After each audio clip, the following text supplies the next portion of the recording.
Tierra y libertad para todos. Es un... ¿Cuánto hace que se dice Tierra y libertad? Hay una película de Ken Loach, Tierra y libertad, sobre la Guerra Civil Española. Esto viene desde México. Me parece que se impuso a principios del siglo XX, ¿será? Sí, primeras décadas, ¿no? justamente en México. ¿En México? En México eran esas primeras... Ah, la Revolución Mexicana La es la que Revolución impuso... Mexicana es la que impuso Tierra y libertad. Usted sabe que no sé casi nada de la Revolución Mexicana. Es una revolución... Emiliano Zapata y Pancho Villa. Sí, es una revolución que no hay tanta... tanto interés tal vez de saber de la Revolución Mexicana como sí de la Revolución Rusa y la Revolución Cubana, que son las dos más icónicas, ¿no? Claro. Pero la Revolución Mexicana es impresionante. Sí, es muy importante además porque México, previo a esa gesta de principios del siglo, hasta más o menos 1910, había tenido una pérdida muy fuerte de territorios a manos de Estados Unidos. Eso había generado también una herida fuerte en el orgullo mexicano. La situación fronteriza siempre muy volátil, también la situación entre el mexicano y los indios de la zona, y eso generó, digamos, una revuelta muy interesante. Yo creo que se termina de plasmar en el año 36-40 con la presidencia de Cuauhtémoc Cárdenas, la nacionalización del petróleo, la reforma agraria, como que esos postulados de la Revolución del 10 se generan ahí, y después ya empieza un PRI a ser un institucionalizado en el Estado, y que, bueno, se burocratiza. El fin de semana en Mental voy a hablar de revoluciones latinoamericanas, y más precisamente por la situación de los campesinos en Perú. Bueno, todo el siglo XX fue una lucha tremenda de sectores campesinos en toda nuestra América por llevar adelante las reformas agrarias, por obtener tierra y la represión de las clases oligárquicas. Eso marcó en distintas etapas a todo nuestro Abya Yala durante el siglo XX. Y es muy interesante repasarlo. Una pequeña parte vamos a ver el sábado Mental y el domingo, no te la pierdas, recomiendo. Hoy vamos a hablar de México, porque hay una situación muy particular, hoy, pleno siglo XXI, con el tema narcotráfico, desapariciones, otra crisis de legitimidad y de representatividad de los políticos, en un país también donde hay unas fuerzas que impulsan un cambio desde hace más de una década y por distintos motivos no pueden consolidar un proyecto de poder. Vamos a repasar parte de la actualidad de México. Pero antes, le comento, doctor, que estoy con un grupo de gente preparándonos para las Olimpiadas, porque en esta no pudimos llegar, pero vamos a estar en las de 2020. En las de Tokio. Tokio, ¿no? Sí, Tokio hizo su presentación ahí. ¿64? No, ¿cuándo fue Tokio? ¿Hubo otras Olimpiadas en Tokio? Yo estoy loco. ¿64 Londres o Tokio? Bueno, no importa, 48 Francia, Estocolmo, nunca me acuerdo cómo es los mundiales se me hace más fácil. Sí, los mundiales Si sí. usted está del otro lado, nos escribe a nuestras redes sociales y nos avisa dónde fueron las Olimpiadas del 64. Ahora lo buscamos, señor, ¿no? Ahora lo buscamos. Bueno, vamos a ver la preparación que estamos haciendo, un grupo de compañeros importantes, todos con alguna edad, pero periodistas de alto deportistas de alto rendimiento. Vamos a ver, por favor.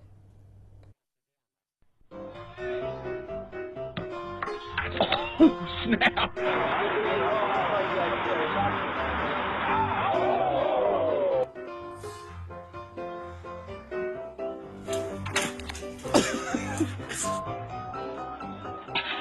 Oh!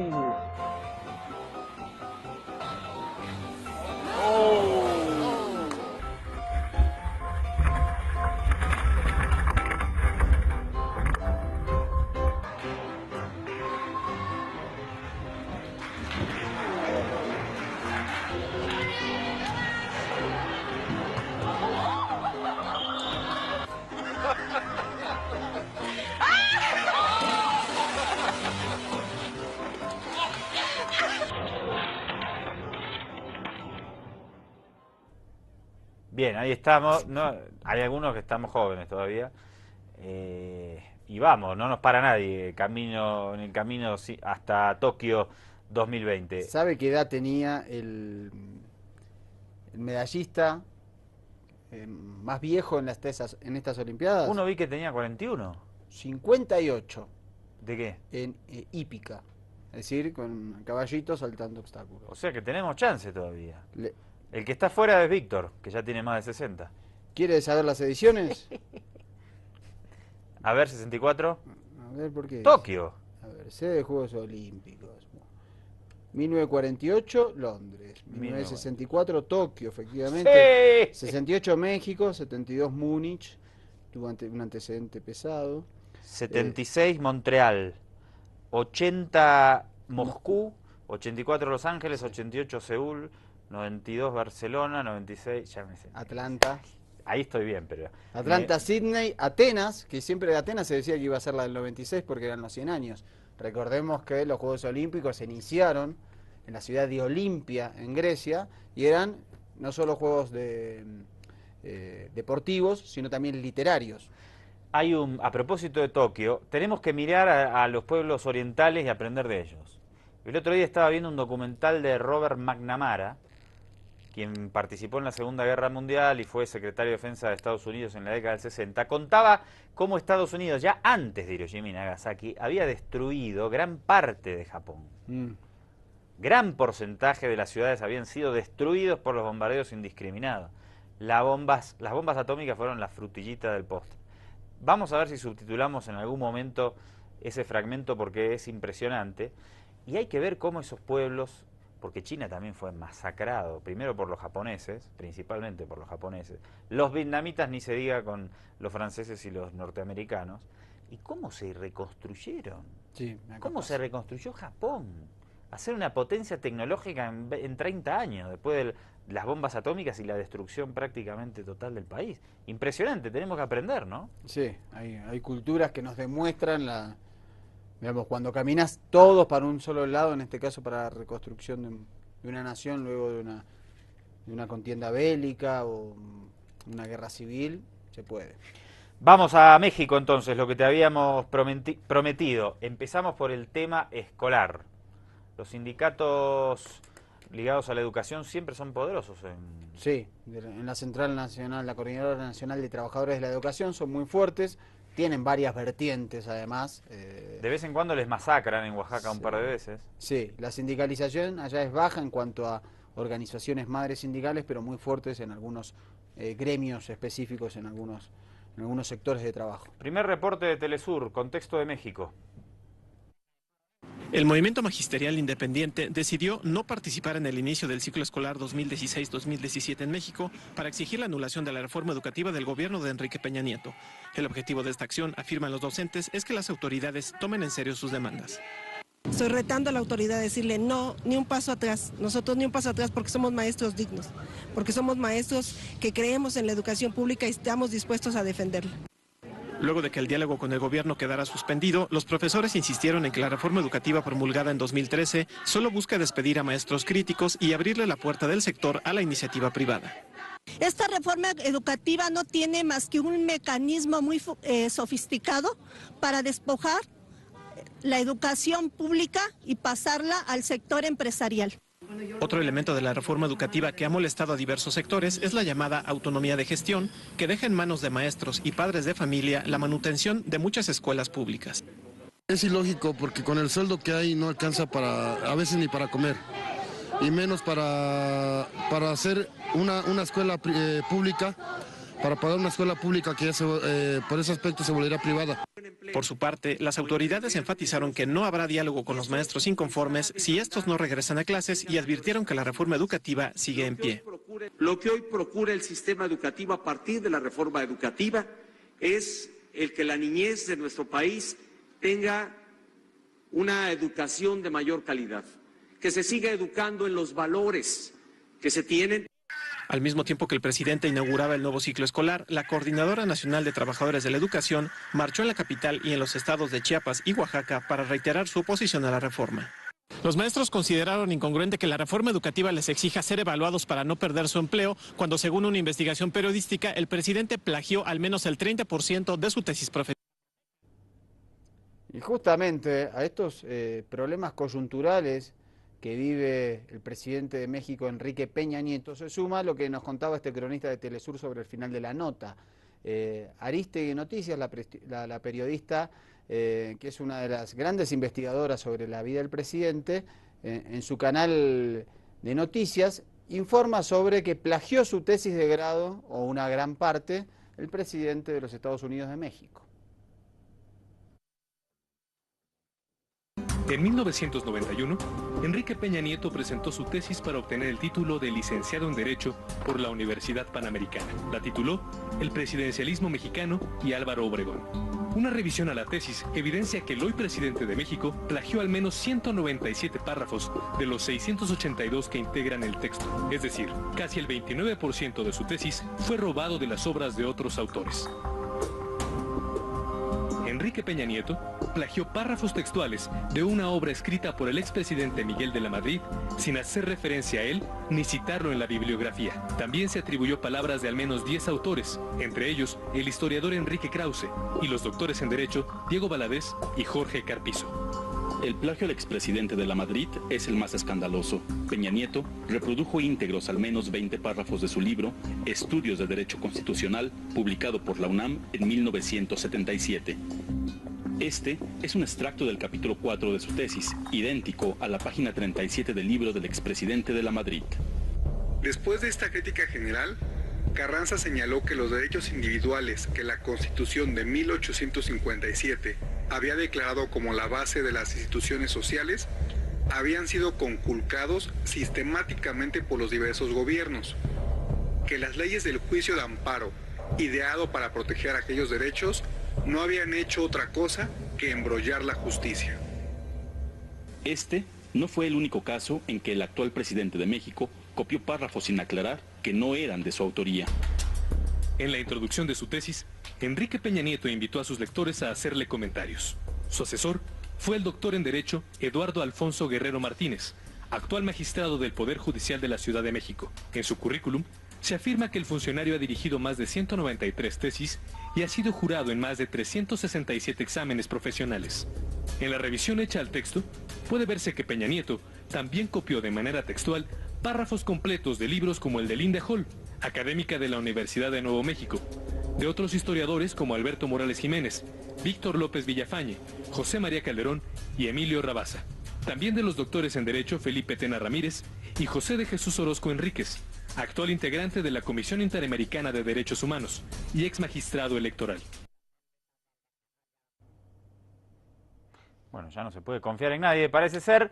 Los campesinos también se reúnen en el Distrito Federal para ver qué estrategias pueden seguir contra, ya lo puedo decir así, el gobierno de Peña Nieto. Lo vemos en un reporte de Hispan TV.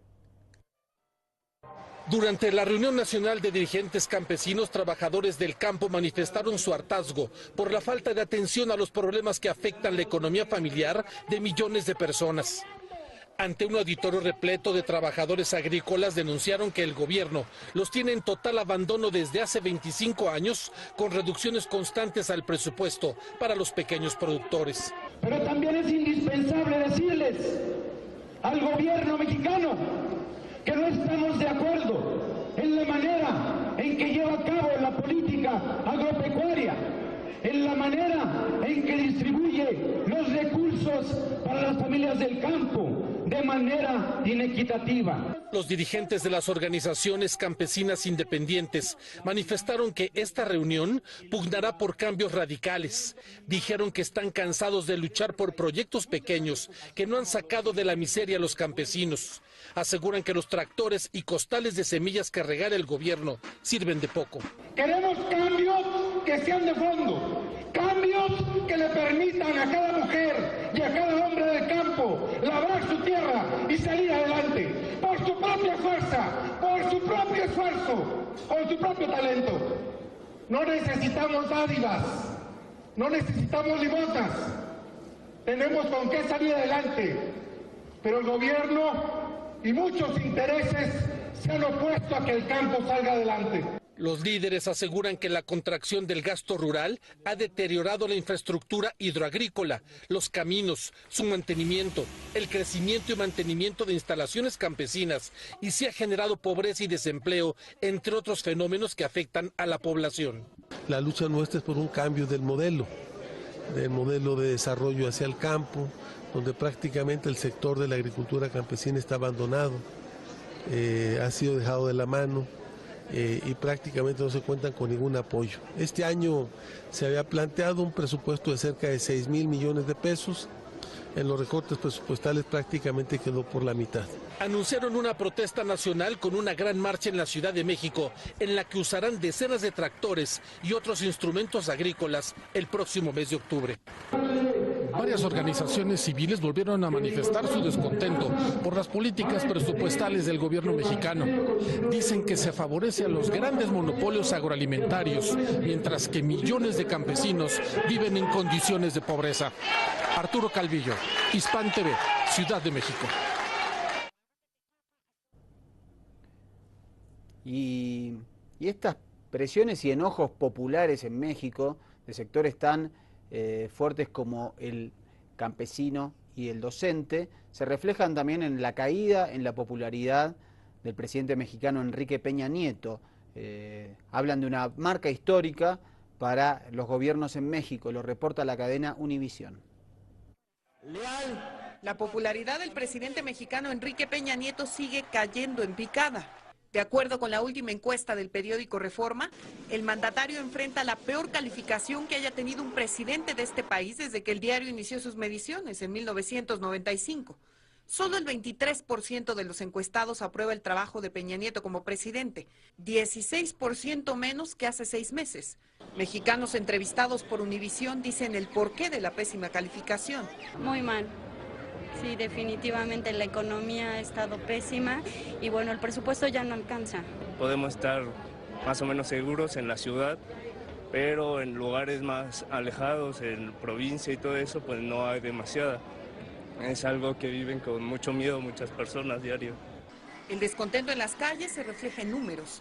Hoy, de acuerdo con el diario, 64% de los mexicanos cree que en el último año la violencia ha aumentado, 68% opinan lo mismo sobre la pobreza y 5 de cada 10 aseguran que la corrupción dentro del gobierno federal ha crecido en los últimos 12 meses.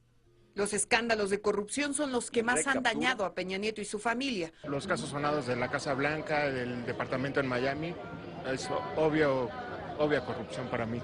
Hace unos días la embajadora estadounidense en el país se refirió al tema. Los mexicanos tienen opiniones divididas sobre muchas cosas.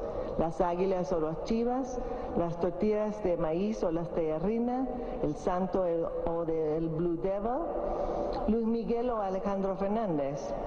Pero hay un tema en el que todos están de acuerdo y es basta de corrupción. Según la encuesta del diario Reforma, solo 10% de los mexicanos creen que este país va por buen camino y el presidente Enrique Peña Nieto obtuvo una calificación general de 3.9 sobre 10, 3 puntos por debajo de la calificación que obtuvo cuando inició su sexenio en diciembre de 2012. En la Ciudad de México, Jessica Cermeño, Univisión. Mariano, hay que analizar esto. Hay una crisis, yo insisto de hace rato, me parece que no se está pensando qué está ocurriendo a nivel global, en los países occidentales podríamos decir. Hay una crisis de representatividad muy fuerte contra la clase política. La gente, generalizando, percibe que los políticos no le solucionan sus problemas y no les dan buenas oportunidades para construir su vida. Esto es un peligro. Sí, es un peligro porque en general cuando los políticos tienen esta baja calificación, aparece una consigna que ha sido muy común en estas crisis de representatividad, que es el que se vayan todos. Es decir, y cuando se tienen que ir todos, ¿quién viene? Eso es un peligro porque es la tentación autoritaria está latente y me parece que igual los medios de comunicación están también haciéndose los vivos con estas encuestas. A mí me parece que tienen mucho que ver las redes sociales. Sí, tienen que ver, pero también en estas encuestas también se hacen sobre los medios de comunicación, sobre los empresarios, sobre otros sectores, la iglesia, las Fuerzas Armadas. Y en general no se cuenta esto. Porque los medios también están en crisis, los empresarios están en crisis. Hay una crisis global muy fuerte. Sí. Bueno, pero es parte todo de las estructuras de poder. Mucha atención a este fenómeno. Bueno, ayer contábamos lo de Chile, ¿no? También una situación, digamos, vemos un presidente de una élite como ese Peña Nieto, vinculado a casos muy oscuros, con gobernación, una gobernación muy mala, con sus alcaldías también muy malas y con casos de violencia paraestatal muy fuerte. Y en Chile una presidenta que sufrió el terrorismo de Estado, con su familia fue perseguida. Se la considera una presidenta honesta, se la considera una mujer trabajadora y también está sufriendo esta crisis. Es decir, vemos que... Trasciende las ideologías. Exactamente. Sí, trasciende las ideologías. Me quedan dos más de México, pero vamos a hacer primero una pausita y te las mostramos al final. Y aprovechamos para irnos con un poco de música, como siempre, con la logia, si es tan amable, señor director, y lo último de México en el segundo bloque de Ojo con los Medios. Ya regresamos, te invitamos a que continúes con nosotros y te agradecemos obviamente la compañía a través de la pantalla de Labia Yala, como todas las noches. Acompáñanos, seguinos acompañando, por favor. Ya regresamos, dale.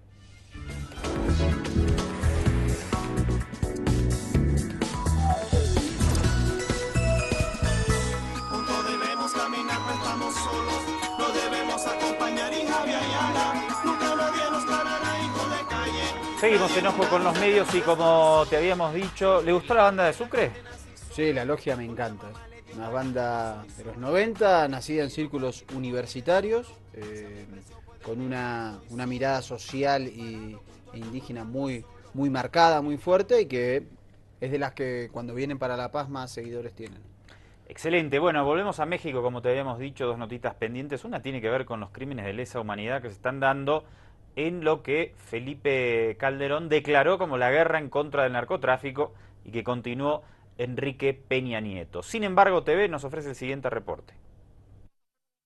En 2006, el gobierno federal ordenó el despliegue del ejército en las calles de México para combatir al crimen organizado. Desde entonces, los índices de homicidios, desapariciones, tortura y otros crímenes se dispararon. El caso Ayotzinapa fue la gota que derramó el vaso de una crisis nacional, la de atrocidades cometidas en el país bajo el velo de la impunidad. Open Society Foundations elaboró un reporte sobre los crímenes de lesa humanidad perpetrados en el país entre 2006 y 2015. Estos son los principales resultados. 1. En 9 años, más de 150,000 personas fueron víctimas de homicidio doloso en México. 2. Las cifras sobre crimen y justicia en el país están incompletas y no son confiables de acuerdo con esta organización internacional. Hay una tendencia a reportar menos crímenes de los que en realidad suceden y a minimizar la gravedad de los mismos. 3. Hasta febrero de 2015 se iniciaron 313 investigaciones federales por desaparición forzada, de las cuales se han consignado 13. 4. Solo un soldado ha sido condenado en este mismo periodo por el delito de desaparición forzada. 5. Entre 2007 y 2015 se han dictado 6 condenas federales por el delito de tortura. 6. Desde 2006, las quejas ante la CNDH por el delito de tortura se han cuadruplicado. Hasta el año pasado suman en total 9,400. 7. El uso de la fuerza pública no está regulado en México y por lo tanto no hay rendición de cuentas sobre los abusos cometidos por autoridades. 8. Además de los miembros de cárteles, personas inocentes han sido victimizadas y acusadas falsamente por el Ejército, la Marina, la Policía Federal y la Procuraduría General de la República. 9. El principal obstáculo para lograr que se haga justicia en estos casos es el gobierno federal. Tanto la administración de Calderón como la de Peña Nieto han negado y minimizado la crisis. De acuerdo con el reporte, los mismos funcionarios que niegan la gravedad de estos crímenes han fallado en investigarlos. 10. Para resolver la crisis, el gobierno mexicano debe implementar medidas extraordinarias, que incluyen la asistencia internacional para asegurar investigaciones y procesos independientes y eficaces. Antes de seguir con México, nos queda una perlita. Hace un rato habló la presidenta Dilma Rousseff. Está en un momento clave, estuvo en San Pablo. Vamos a ver y escuchar un ratito lo que decía. Es un momento clave, te decíamos, porque en las próximas horas, entre el fin de esta semana y el inicio de la próxima, se va a definir el tema del juicio político. Sí, y las cosas no están con los números, no le dan bien a Dilma Rousseff. Se va a perpetrar de manera arbitraria y legítima un golpe parlamentario con la excusa del impeachment que está en la Constitución del Brasil. Y la presidenta argumentó, te lo mostrábamos la semana pasada, que va a presentarse y se va a defender ante los senadores. Y le dijo a los medios, no me hagan bullying porque yo voy a ir, voy a dar la cara y voy a ejercitar mi defensa. Perfecto. Vamos un minutito con imágenes de Dilma. Dale. Contra la una dictadura, contra un cáncer, y ahí está, defendiendo la democracia de su país. Dilma Rousseff, a esta hora, como la ven, está en un acto recibiendo apoyo desde la Casa de... Esa era la transmisión de Telesur. Hace un ratito se nos escapó el discurso de Dilma. La última de México que te habíamos dicho, fíjate en esto de restauraciones conservadoras que estamos viendo en la región y lo que implica las políticas de privatizaciones. En México vienen desde hace rato. Fíjate lo que decía una senadora en el año 2013.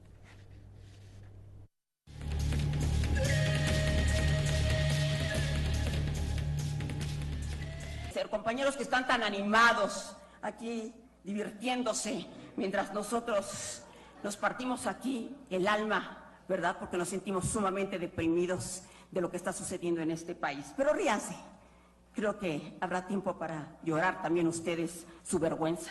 Álvaro Obregón en su diario decía, el dominio del petróleo y el dominio del mundo van de la mano.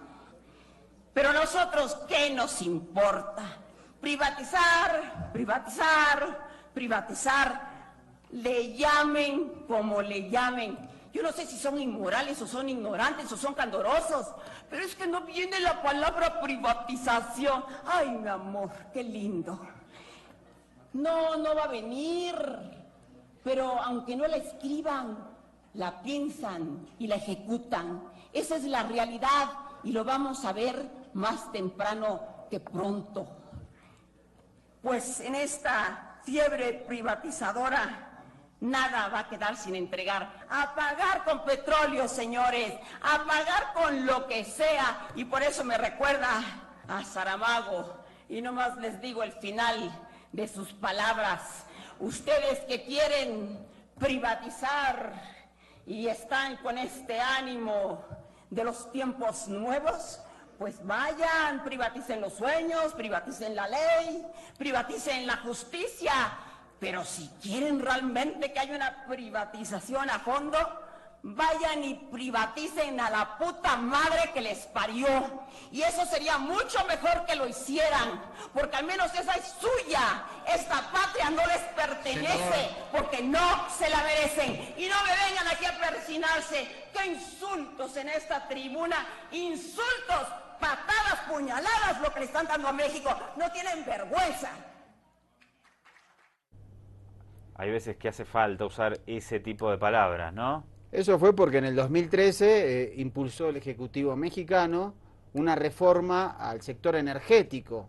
Esto implicaba de manera solapada la privatización de estos sectores y para México, justamente por la nacionalización de Cuauhtémoc Cárdenas de este sector, es una afrenta para muchos sectores el intento de privatizar estos recursos naturales. Así se refería esta diputada de izquierdas, esta senadora, perdón, de izquierdas, Laila Sansores, en el año 2013, en esa sesión muy caliente, intentando privatizar sectores energéticos en México. Sobre la restauración conservadora, hace rato nos poníamos en Brasil. Los conservadores nunca salieron del poder en México y esa fue una lucha fuerte, lo hablábamos hace un rato y habría que detallarlo en otro rato.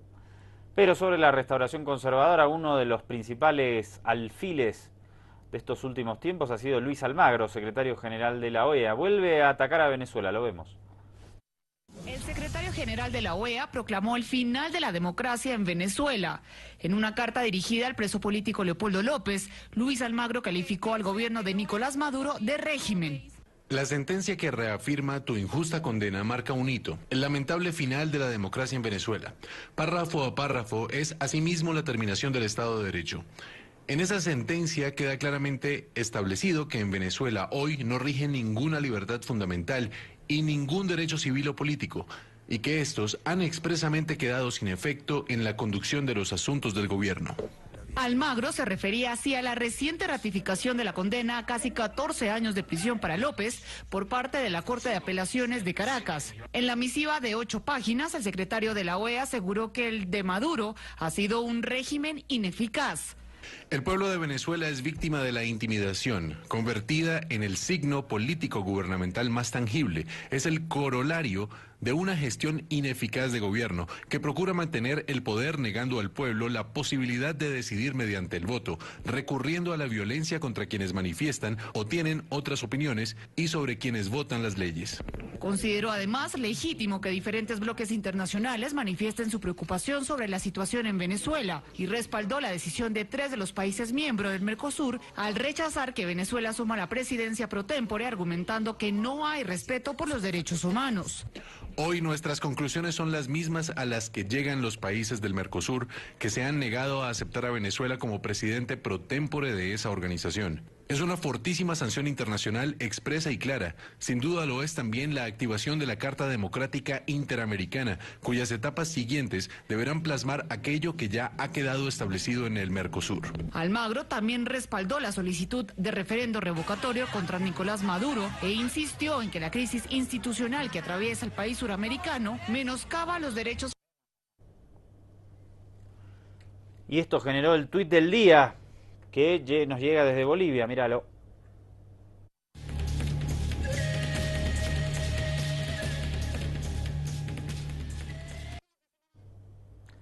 Evo Morales, hermano de Almagro, no sea vocero ni operador del imperio norteamericano.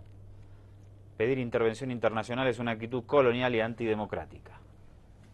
Bueno, Almagro ya sabe, ha tomado una decisión firme en torno a cuál es su postura política respecto a Venezuela, evidentemente.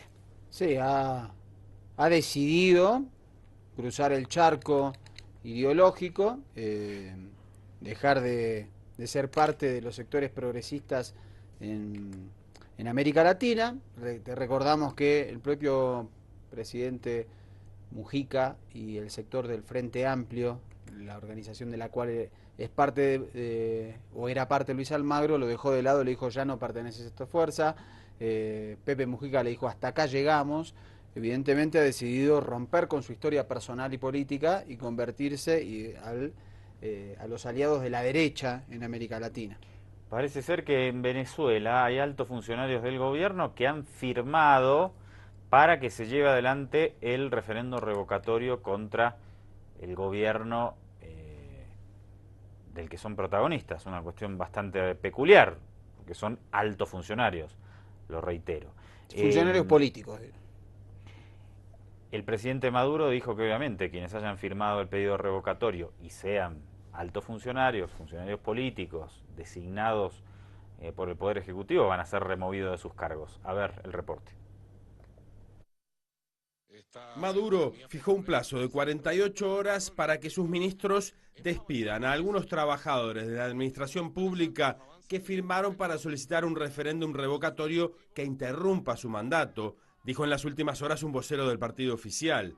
Cientos de trabajadores públicos, incluidos policías y bomberos, ya habían denunciado que fueron despedidos por firmar a favor del revocatorio contra Maduro, según testimonios recabados por la agencia de noticias Reuters, también un listado de una ONG de derechos humanos y medios locales.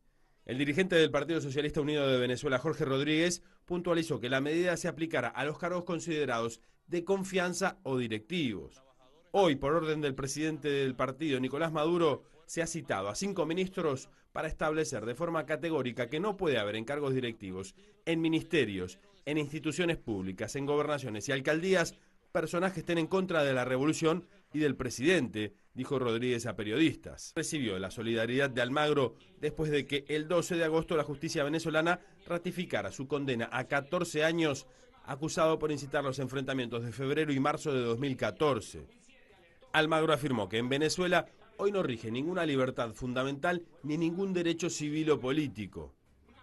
En este contexto, otro de los líderes opositores, Enrique Capriles, dijo que o se hace el referéndum o habrá un estallido social. Dijo que la consulta popular, para que se defina si Nicolás Maduro continúa o no al frente del gobierno, es la única solución para superar la crisis de su país.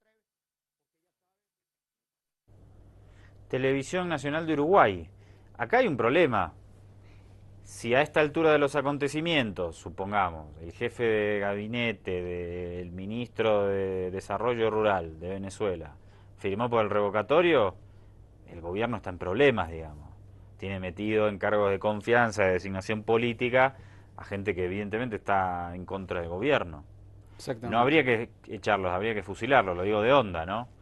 Es muy raro que en un gobierno un funcionario de confianza se sobreentiende que quienes ejercen cargos no políticos y vienen siendo parte de la burocracia estatal desde hace muchos años pueden tener posturas contrarias al gobierno de turno, pero no un alto funcionario designado por un ministro, por decirlo, por Exacto. un gobernador. Sí, eso es lo que se informó, ¿no? Que esta medida rige para altísimos funcionarios, cargos políticos, y no para trabajadores de planta en el Estado. Aparte, me parece que hay una falta de ética total de esos funcionarios que ocupan cargos de decisión políticas, que fueron designados por funcionarios políticos y que, digamos, se tienen que ir por motus propios. No estoy de acuerdo con esto, me voy a mi casa y trabajaré políticamente en otra tienda política. Volvemos a Brasil. Habla el abogado de Dilma Rousseff. Como te decíamos, horas decisivas para la crisis política que enfrenta la principal potencia suramericana. Eduardo Cardoso es el abogado que defiende a la suspendida presidenta de Brasil, Dilma Rousseff, en su juicio de destitución.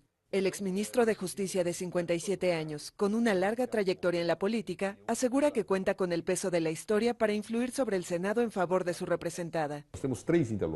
Tenemos tres interlocutores, los senadores, la sociedad y la historia. Esa perspectiva es la única sinergia posible para demostrar que ese proceso no tiene el menor fundamento, que Brasil es un país que tiene una democracia muy joven, conquistada a duras penas, para destrozarla de esa forma. Considera que las acusaciones contra Rousseff por maniobras fiscales sin autorización del Senado son un mero pretexto para removerla de la presidencia. Es evidente que este proceso, infelizmente, si tuviésemos un juicio racional y equilibrado, ya estaría extinto. No hay pruebas de crimen de responsabilidad. Visiblemente son pretextos que utilizan para alejar a la presidenta de la República de su función. El abogado comparte los argumentos de Rousseff que aluden a un golpe parlamentario. Si el proceso se consuma, sería la consumación de un golpe de Estado que no se hace con armas ni con tanques, y de hecho no se hace con bombas o con los militares en la calle, pero se hace con el desgarro de la Constitución. Un golpe es una destitución ilegítima de un gobierno, y de poner a un gobierno sin base constitucional es un golpe. El juicio se desarrolla en medio de una aguda crisis económica y escándalos de corrupción en el gobierno y el Parlamento. Según los analistas, es muy probable que el Senado vote al final del juicio en favor de la destitución.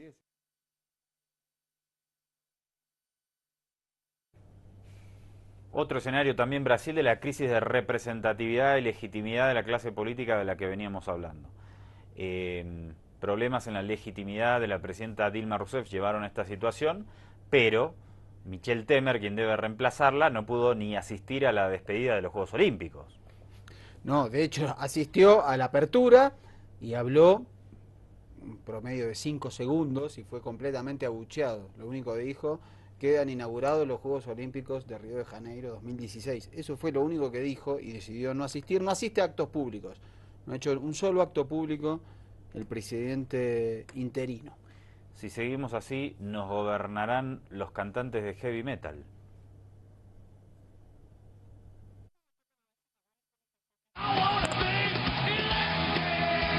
Como un huracán y con mucho rock and roll. Así ha lanzado Alice Cooper su candidatura a las elecciones de Estados Unidos y del Reino Unido. Un hombre perturbado para un tiempo perturbado es el lema principal de una paródica campaña que más que política es de provocación y marketing.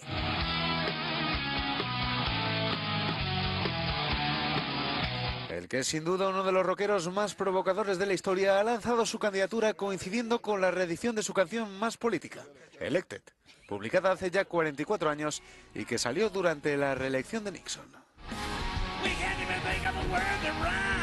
Seguramente sus fans y otros amantes del rock and roll preferirían tener a Alice Cooper de presidente que a Hillary Clinton o Donald Trump.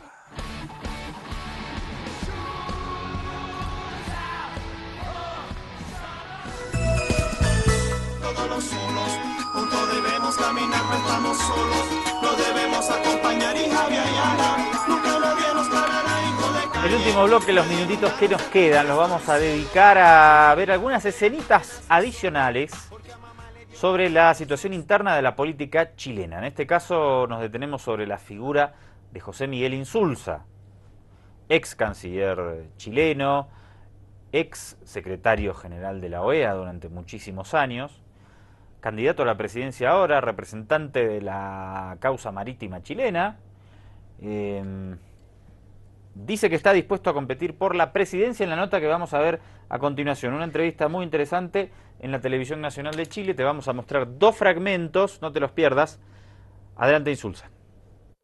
José Miguel Insulza, agente de la causa chilena ante la demanda boliviana y además disponible ¿para qué? Bueno, yo lo que dije, creo que alguien, la Isabel Allende, ayer dijo algo mejor, lo dijo mejor todavía. Todos los políticos tenemos que estar disponibles, porque si no, ¿para qué nos dedicamos a la política? Si vamos a andar con titubeos, con problemas. Entonces yo no es que haya proclamado nada, solamente dije, como ya había dicho con anterioridad, yo estoy disponible, ahora disponible para siempre que alguien me diga, mira, queremos que tú seas, y que alguien me elija, porque si no... Pero yo no estoy haciendo campaña en todo caso, por favor, y no voy a hacer campaña en los próximos meses tampoco. A raíz de los resultados de la encuesta del Centro de Estudios Públicos, donde, claro, usted aparece con un 1% de respaldo, digamos, de los encuestados de CEP como posible presidenciable, pero usted, al igual que la mayoría del grupo de políticos mencionados por CEP, aparecen con un alto nivel de conocimiento, pero también un alto nivel de rechazo. Bueno, yo creo que hay una cosa que es importante, eso es cierto, porque hoy día, por ejemplo, aparece en la encuesta CADEM, yo aparezco con un nivel mayor de aprobación, 34%, algo así, pero un punto menos de rechazo. Yo que tengo la impresión de que mucha gente en el clima de la política de hoy día tiende a rechazarlos a todos, o sea que hay una especie de base, una especie de piso, como un 30% en que todo el mundo se llame Pedro, Juan o Diego, igual lo rechazan. Y eso es parte de lo que la realidad que estamos viviendo hoy día. Caldo de cultivo del populismo, diría usted, ¿o no? Porque cuando el discurso es que se vayan todos, surgen los populismos en algunos países. Surgen en algunas partes y surgen las dictaduras también. Pero claro, porque de repente surge algún prócer que cree al que se le asignan todas las virtudes, ¿no? Pero fíjese usted que ciertamente eso ha cambiado. Si lo más preocupante de la encuesta es eso, Mauro. Interesante, ¿no? Y en la línea de un poco de las crisis de representatividad que venimos charlando. Sí, y marca eso Insulza y que eso le está afectando a todos los políticos. Y que hay un descreimiento de la política masivo. Habló también sobre Bolivia. Varias cositas. Vamos a verlo y después lo charlamos entre todos. O entre Mariano y yo, que estamos en este lado de la mesa, en realidad, a esta hora de la noche. Dale, Insulza. El cuestionamiento ahí tiene que ver con que usted vaya a dejar su rol de agente chileno o descuidar ese rol, y es lo que han dicho algunos parlamentarios de oposición, para preocuparse eventualmente de una campaña presidencial. Yo trabajo mucho, yo siempre me he apreciado por ser una persona que trabaja mucho y por hacer bien lo que hago. Ahora, Nunca había leído la cantidad de cosas que me he leído en estos meses, le confieso, yo soy un especialista en relaciones internacionales, soy abogado, pero abogado especializado en derecho internacional no soy. Ahora, yo he aprendido sobre Bolivia y sobre la Corte Internacional de Justicia más de lo que podía aprender nadie en un año. Bueno, justamente su entrevista del fin de semana que citábamos ha tenido respuesta desde Bolivia, y es el propio presidente Evo Morales quien le dice: si el hermano Insulza reconoce que hay temas pendientes entre Bolivia y Chile, ¿por qué no acepta el diálogo con el presidente Evo? ¿Será que no tienen argumentos para resolver temas pendientes, o será que nunca quieren resolver temas históricos? ¿O será, agrega Evo Morales, que el hermano Insulza quiere dialogar de presidente a presidente y no como agente? Todo esto por Twitter. Todo esto por Twitter. Y usted además, quiero contarle a la gente, usted estrenó hace poquitos días, ¿no? Twitter, cuenta sí, en Twitter, @Insulza, presidente o es pueblo. A Chile primero se le respeta y después se le pide diálogo. Yo escribí una columna en que digo, mire, mucha gente, porque ellos proponen diálogo. Ellos proponen diálogo, entonces uno dice, pero ¿por qué no dialogamos con Bolivia? Ahora, el titular, ¿no? Porque si se leen el texto en que proponen diálogo, le proponen diálogo a un país que está hecho por un montón de piratas que han expoliado las riquezas de América Latina, que son los matones del barrio, dirigidos por un canciller que es una especie de sátrapa, olvidando que Heraldo Muñoz es un luchador por la democracia con tantas credenciales, o con mucho más credenciales que Evo Morales o García Linera. Hay preocupación por ejemplo, más allá de las declaraciones, la creación de parte de Bolivia de una escuela antiimperialista donde se pone mucho énfasis en la defensa de recursos naturales. Ha hecho ciertas referencias incluso el gobierno respecto a la situación con Chile. ¿Qué sensación le queda, señor Insulza, respecto a este tipo de hechos? Ninguna negativa, se lo quiero decir con toda claridad, porque o sea, más allá de la retórica, la escuela antiimperialista, todo lo demás, pero Bolivia realmente es un país que ha tenido una riqueza muy grande en materia de recursos naturales. O sea, en algún momento, o sea, la montaña de plata era algo que existía en Bolivia. Bueno, se llevaron toda la plata, porque ahora se la llevaron algunos extranjeros, pero muchos bolivianos, o algunos bolivianos que se fueron a vivir a París con la plata. Entonces pasaron por la plata, pasaron por el caucho, pasaron por otra cantidad de cosas. Y finalmente nunca explotaron adecuadamente sus recursos naturales. Entonces, ¿el tema de desarrollo de Bolivia no tiene que ver con su mediterraneidad? Pues, sí, la verdad es que no tiene que ver con su mediterraneidad. Bueno, hay algunas valoraciones interesantes de José Miguel Insulza, el tema boliviano metido en el corazón de la televisión chilena, de la televisión nacional. El tema del cómo rebota el Twitter del presidente Evo Morales me llamó la atención, fuerte. Sí. La participación en política del presidente Evo mediante el Twitter y de todos los presidentes, obviamente, son declaraciones oficiales las que salen de esa red social y tienen un gran impacto, ya se ve. Y la confesión de Insulza, que se acaba de sacar el Twitter y que le contestó al presidente, tal vez lo sacó y dijo, bueno, también me voy a meter en la batalla comunicacional. Así es. ¿Te parece que puede ser uno de los candidatos Insulza? Sí. Sí, claro. Sí. Sí, porque me parece que dentro de lo que es la nueva mayoría, la democracia cristiana no tiene un candidato fuerte. Hace rato que carece de un candidato fuerte. Ha tenido que recurrir en la última elección a Frey, que ya es un veterano de viejas batallas y expresidente y con un apellido famoso.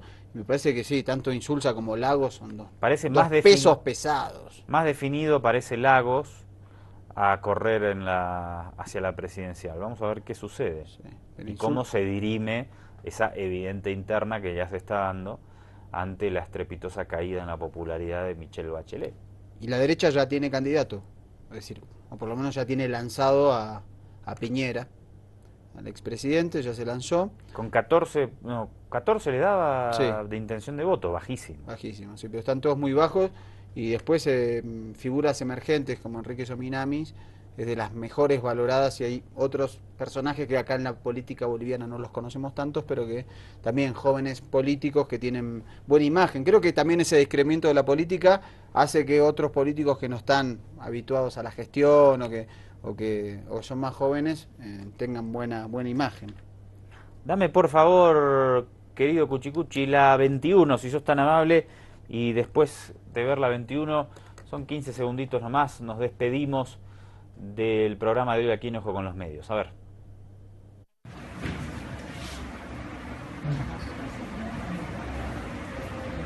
Esperamos que venga como presidente chileno. Esperamos que, si él quiere, no, sin problema ninguno. Muchísimas gracias. Esto es en Cuba, el presidente de los medios en Cuba, del Instituto de Televisión. De Televisión. Instituto de Radio. Bueno, canales. IRCT.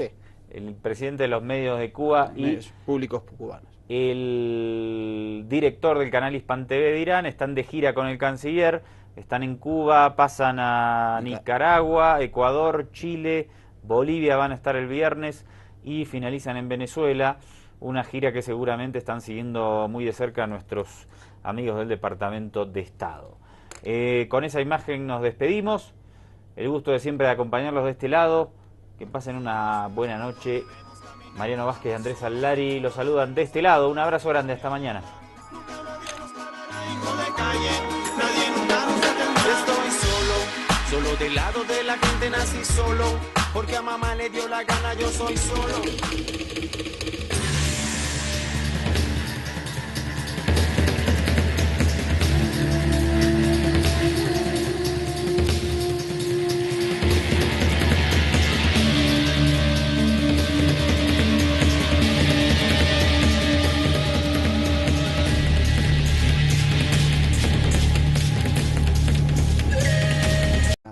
pega fuerte en el orgullo mexicano, la situación fronteriza siempre muy volátil, también la situación entre el mexicano y los indios de la zona, y eso generó, digamos, una revuelta muy interesante.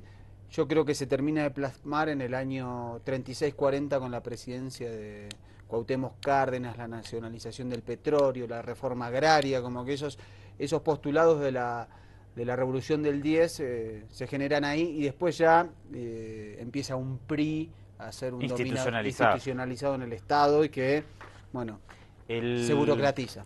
El fin de semana en Mental voy a hablar de revoluciones latinoamericanas, y más precisamente por la situación de los campesinos en Perú. Bueno, todo el siglo XX fue una lucha tremenda de sectores campesinos en toda nuestra América por llevar adelante las reformas agrarias, por obtener tierra y la represión de las clases oligárquicas. Eso marcó en distintas etapas a todo nuestro Abya Yala durante el siglo XX, y es muy interesante repasarlo. Una pequeña parte vamos a ver el sábado en Mental, y el domingo no te la pierdas, recomiendo.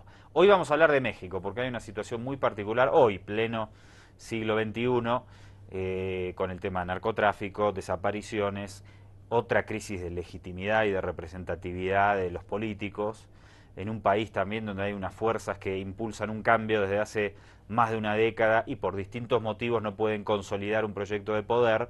Vamos a repasar parte de la actualidad de México. Pero antes, le comento, doctor, que estoy con un grupo de gente preparándonos para las Olimpiadas, porque en esta no pudimos llegar, pero vamos a estar en las de 2020. En las de Tokio. Tokio, ¿no? Sí, Tokio hizo su presentación ahí. ¿64? No, ¿cuándo fue Tokio? ¿Hubo otras Olimpiadas en Tokio? Yo estoy loco. ¿64 Londres o Tokio? Bueno, no importa, 48 Francia, Estocolmo, nunca me acuerdo cómo es los mundiales, se me hace más fácil. Sí, los mundiales Si usted está del otro lado, nos escribe a nuestras redes sociales y nos avisa dónde fueron las Olimpiadas del 64. Ahora lo buscamos, si no, ¿no? Ahora lo buscamos. Bueno, vamos a ver la preparación que estamos haciendo, un grupo de compañeros importantes, todos con alguna edad, pero periodistas de alto deportistas de alto rendimiento. Vamos a ver, por favor.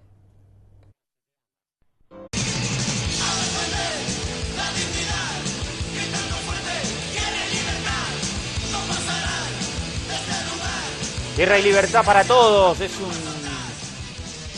¿Cuánto hace que se dice Tierra y Libertad? Hay una película de Ken Loach, Tierra y Libertad, sobre la Guerra Civil Española. Esto viene desde México. Me parece que se impuso a principios del siglo XX, ¿será? Sí, primeras décadas, ¿no? Justamente en México. ¿En México? En México eran esas primeras... La Revolución Mexicana la Revolución Mexicana es la que impuso Tierra y Libertad. Usted sabe que no sé casi nada de la Revolución Mexicana. Es una revolución... Emiliano Zapata y Pancho Villa. Sí, es una revolución que no hay tanta... tanto interés tal vez de saber de la Revolución Mexicana como sí de la Revolución Rusa y la Revolución Cubana, que son las dos más icónicas, ¿no? Claro. Pero la Revolución Mexicana es impresionante. Sí, es muy importante además porque México, previo a esa gesta de principios de siglo, hasta más o menos 1910, había tenido una pérdida muy fuerte de territorios a manos de Estados Unidos. Eso había generado también una... Oh, snap!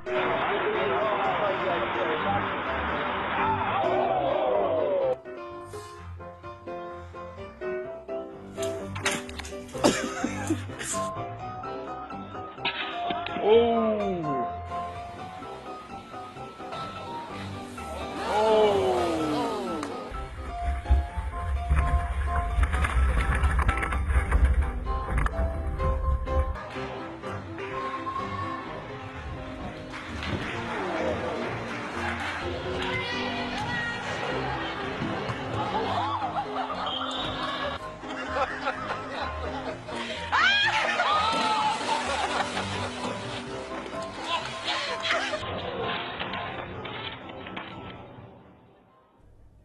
Bien, ahí estamos. No, hay algunos que estamos jóvenes todavía.